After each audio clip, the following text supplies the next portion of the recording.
Kujaku koi, are a very beautiful variety of koi. The full name for the variety is Kujaku ogon, which translates literally as peacock, and the koi itself are often nicknamed the peacock koi. A Kujaku koi is a metallic koi with strong reticulation in the scales, resulting in the fish having a net-like look running down its back. This reticulation is then overlaid with either a red, orange, yellow or gold kohaku type pattern, resulting in a very striking effect. It is no wonder that Kujaku koi are a very desired variety for many koi keepers, new and experienced alike.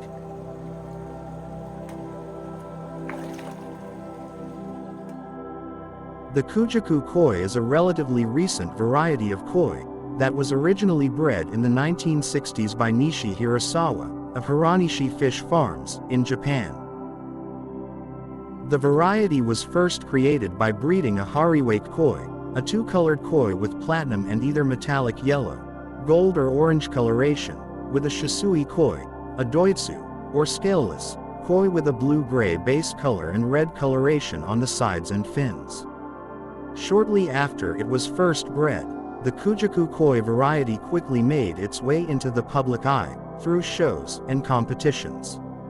It was originally judged in the larger category of hikarimoyo, meaning a metallic koi with two or more colors, at competitions. Recently, however, the reputation of Kujaku koi has shot up, and their popularity at competitions has led to them being judged in their own category.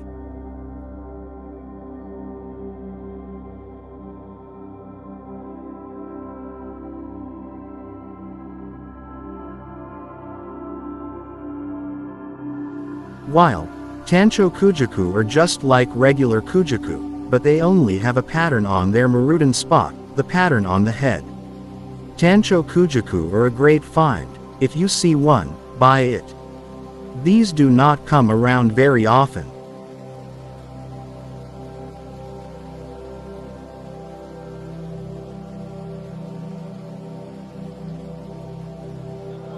The pattern should be round and centered on the head. The net pattern should not have any flaws. Tancho are koi that have a single high marking isolated on the head, and bodies devoid of red markings completely. Tancho most generally refers to the kohaku, that sports a lone circular pattern of red on the head and a solid white body. But this time we talk about Tancho variant in Kujaku, which have bluish metallic colored body. The essential point for a Tancho appreciation is the red patch, of course. A circular red head patch sitting on the center of the head is ideal. It should be deep, even crimson red and placed centrally between the eyes. Its size should be large enough to cover the region between the koi's eyes, forward toward the nostrils, and back toward the shoulder. Preferably, it should not extend onto the scales or eyes, nor beyond the nostrils toward the mouth of the koi. High patches of non-traditional shapes are gaining popularity. Tancho markings that are oval or heart-shaped are acceptable, although symmetry is of utmost importance. The Tancho koi, the ones with a nice head pattern, are one of the Japanese favorite types of koi. It is because this pattern looks like their national flag and the red-crowned crane. Every koi collector needs at least one Tancho in their collection, especially Tancho Kujaku. There are quite a few points to consider when judging the quality of a Kujaku koi. Since the koi itself will have aspects of a few different, older varieties of koi, the best quality Kujaku will showcase the best aspects of each of these varieties.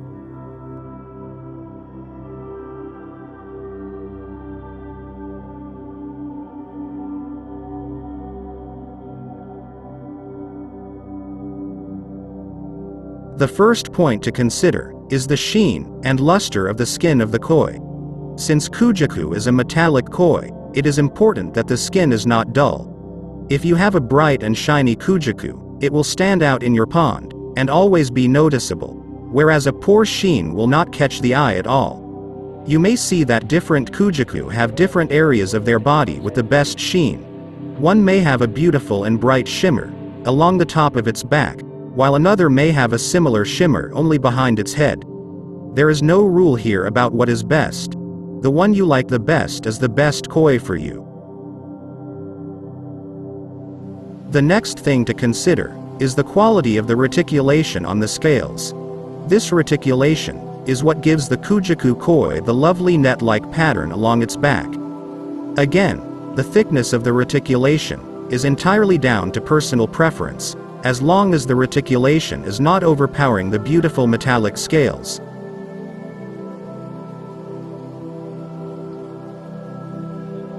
Some koi keepers prefer light and delicate reticulation, while others prefer a dark and heavy reticulation, and others still prefer anything in between. The only important thing to note is that, regardless of the thickness of the reticulation, it should still be even all over. The best quality kujaku will have the same thickness of reticulation all over. It should not have thin reticulation at one part of the body and thick reticulation on another. When the reticulation is even all over, it results in a stunning looking koi that any koi keeper would be proud to have in their pond.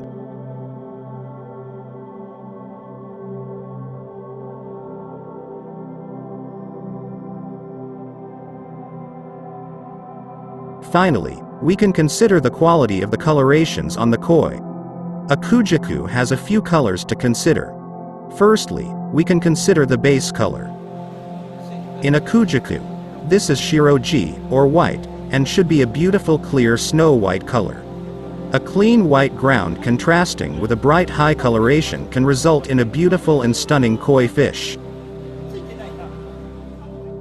The next color to consider is the he, or the red. This can be any shade of red. A deep, bright red is favorable for some, and a fiery orange is favorable for others.